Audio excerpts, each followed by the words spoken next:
The Kelce brothers, a $10,000 GoFundMe, and the gold medal girl who shade dropped them all. Layla Edwards, to me, is the star of this team. She's bringing so many headlines, rightfully so, because she's making history. The first Black woman to play on this Olympic hockey team. Okay, I need you to stop what you're doing because the 2026 Winter Olympics just gave us the crossover we didn't know we needed, and it involves a 22-year-old hockey player from Ohio, a $61,000 GoFundMe, Travis and Jason Kelce, a 91-year-old grandmother waving from the stands in Milan, and quite possibly the most chaotic podcast moment of the year.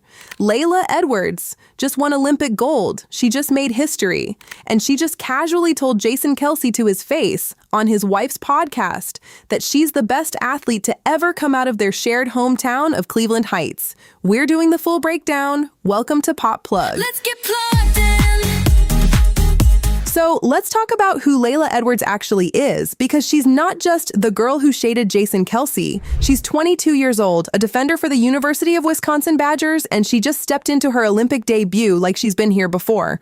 Wisconsin, by the way, is the defending NCAA champion program, so she's been playing at an elite level for a minute.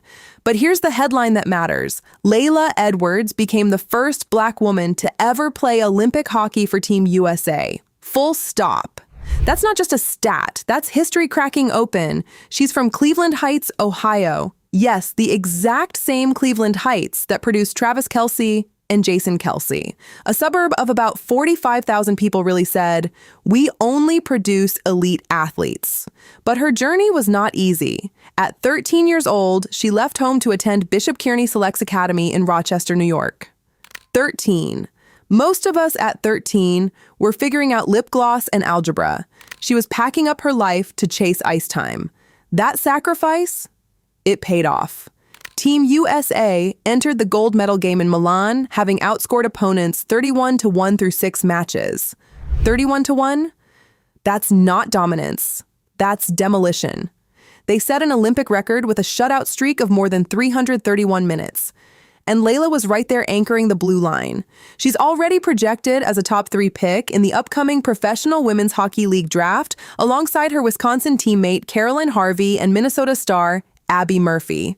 The future is very much iced and loaded. She would always try to make these moves, like stick handle, and boom, she would fall, and she would get up, and she would stick handle again, and I watched her really practice the craft and be crafty at it. And I thought, oh, this is going somewhere. And then she started scoring a lot of goals, and she was leading her boys' team. Now let's get into the part of the story that makes you emotional in a way you did not sign up for. When Layla made the Olympic team, she called her parents about a month before the games. Flights and hotels hadn't been booked yet because the family didn't want to jinx anything. Her family could afford to send 2 people. 2. But this wasn't just any tournament. This was the Olympics. Her parents, siblings, grandmother, aunts, cousins, friends, they all wanted to be there. So her dad, Robert Edwards, did something very real. He swallowed his pride and started a GoFundMe called Send Layla's Family to the Olympics to cheer her on. The goal was $50,000. He literally said, there's a lot of ups and downs in playing hockey at this high level. So I was like, well, pride be damned, we're going to do a fundraiser. How would we afford it? You know, Mr. Edwards did a GoFundMe for the family, so he put it out there like within a couple days. So that's when the hope really came alive. And the internet showed up. The fundraiser didn't just hit $50,000, it surpassed it. More than $61,000 was raised. That meant 10 family members and 4 friends could fly to Milan. Others paid their own way. And here's where it gets spicy. The biggest single donation? $10,000, listed as anonymous. But it wasn't anonymous for long. Layla later confirmed that it was none other than Travis Kelce and Jason Kelce. The Kelce brothers quietly dropped 10 grand so another Cleveland Heights kid could have her whole family in the stands. No press release. No, look at us, just a donation and vibes. And they didn't stop there. The Kelce family flew to Milan themselves. Jason and Kylie Kelce were in the stands for Team USA's 5-0 semifinal win over Sweden.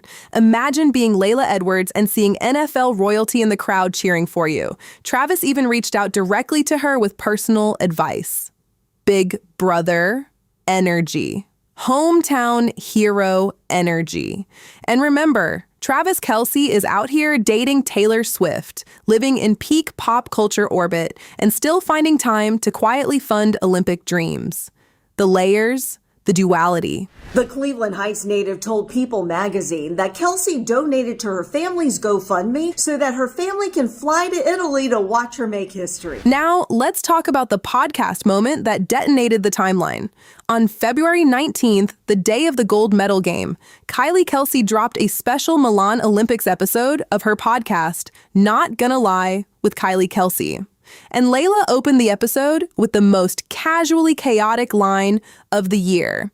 "Hi, I'm Layla Edwards. Not gonna lie, I'm the best athlete to come out of Cleveland Heights. I need you to understand the audacity, the confidence, the timing.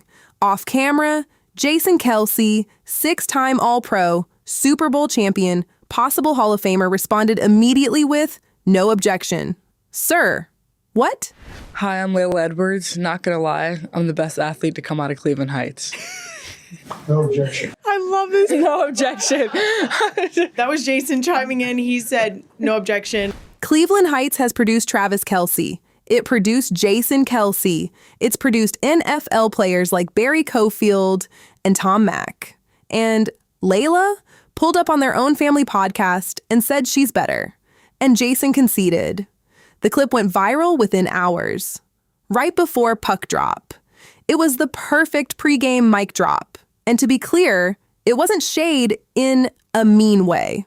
It was confident, playful, Olympic gold pending. On the podcast, she also said about the Kelces, everyone knows them as really good athletes. Only a handful of people get to know how good they are as people. So yes, she claimed the throne, but she did it with love. Then came the gold medal game, February 19th, 2026. Team USA versus Canada in Milan. The rivalry in women's hockey is as intense as it gets. Before she even skated out, Layla scanned the stands. She was looking for one person, her 91-year-old grandmother, Ernestine Gray. And there she was, waving back from the seats the Kelces helped put her in. The game itself was tight. Classic USA-Canada tension. Late in regulation, with just over 2 minutes left, Layla fired a shot from the blue line. It got tipped in by Captain Hillary Knight for the tying goal. Layla got the assist. The arena erupted. So many things. So much gratitude, for everyone who got me here and just allowed me to live out my dream. I'm so grateful.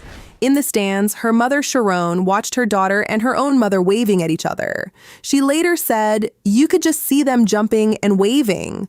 3 generations, NFL stars, they were all there together." This story hits different for so many reasons. Representation matters. Black athletes are still rare in winter sports. Layla Edwards isn't just playing, she's expanding what's possible. Her mom said people from across the Black community were reaching out saying, "I've never watched hockey before, but because she's great." That's the shift. The Kelce brothers also didn't center themselves. They donated anonymously. It only became public because Layla chose to share it. They shouted her out back in 2023 on their podcast New Heights when she made the senior national team. They supported her before it was viral. Then they helped fund the Olympic dream. Then she went on Kylie's podcast and claimed she's better than them. And then she went out and won gold. That is storytelling. That is cinema. Layla Edwards didn't just win a gold medal. She rewrote what it means to belong in a sport that hasn't always made room for her. She did it with her 91-year-old grandmother waving from the stands. She did it with her family filling an arena in Milan. She did it with 2 NFL legends from her hometown quietly helping behind the scenes. And she did it with enough confidence to look Jason Kelce in the metaphorical eye and say she's the best athlete Cleveland Heights has ever produced and get a no objection in return. Comment your reaction to that moment below. Share this with a Swiftie, a hockey fan, or honestly, just a good person who needs a win today. Because this is the Olympic story we needed. Follow PopPlug to stay plugged in.